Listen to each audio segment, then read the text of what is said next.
Robert Culliford was an English pirate from Cornwall who is best remembered for repeatedly checking the designs of Captain William Kidd. Early career and capture. Culliford and Kidd first met as shipmates aboard the French privateer St. Rose in 1689. There were only 6 other Britons aboard. After the War of the Grand Alliance broke out, Kidd, Culliford, and the British comrades mutinied against a French prize crew, taking the ship and renaming it the Blessed William, with Kidd put in command. But in February 1690, Culliford led his own mutiny and deprived Kidd of his command.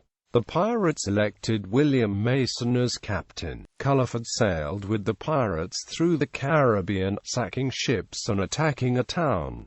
They went to New York to sell the booty. Mason was granted a letter of marque by Jacob Leisler, then acting governor of New York, and Culliford accompanied the pirates as they ransacked and laid waste to French-Canadian towns. The pirates also captured a French frigate named L'Espérance. Mason granted this ship to Culliford, who renamed it the Horn frigate, Culliford's first pirate command. However, the pirates lost most of the booty when the 2 ketches they sent to bring the wealth to New York fell into the hands of French privateers. The disappointed Culliford returned to New York with Mason, where they returned aboard a single ship, the Jacob, another captured French vessel, and set sail in December 1690.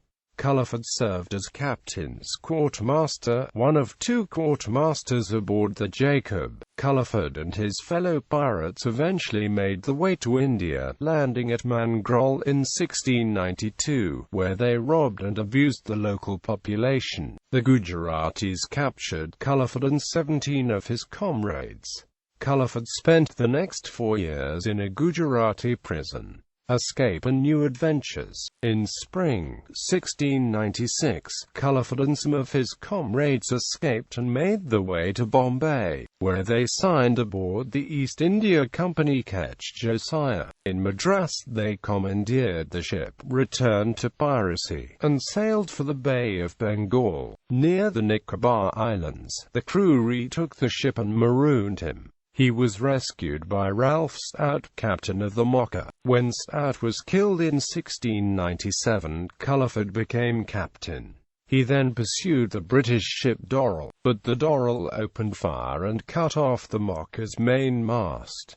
Culliford retreated to St. Mary's Island off eastern Madagascar, plundering ships along the way. At St. Mary's, Culliford plundered a French ship with £2,000 worth of cargo.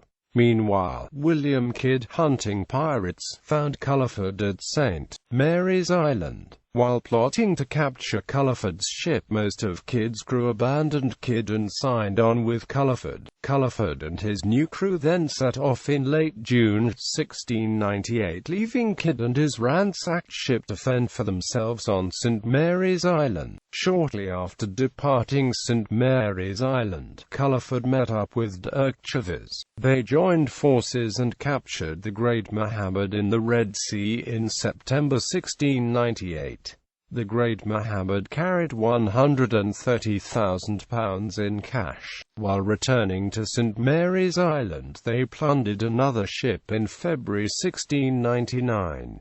While at St. Mary's Island, 4 British warships arrived. The pirates were offered a royal pardon, which Culliford accepted. He was then arrested, and taken to the Marshalsea prison on August 1, 1700. He was tried for piracy of the Great Mohammed and his pardon was ruled invalid. He was saved from hanging, because he was needed in Samuel Burgess's trial. Following the trial, Culliford disappeared from record, and rumour has it that he next served on a naval ship, after which he disappears from the records like another famous pirate, Henry Every. Culliford may have been bisexual. He enjoyed a close relationship with Captain John Swan, whose ship sailed in consort. A consort ship was the naval term for sister ship.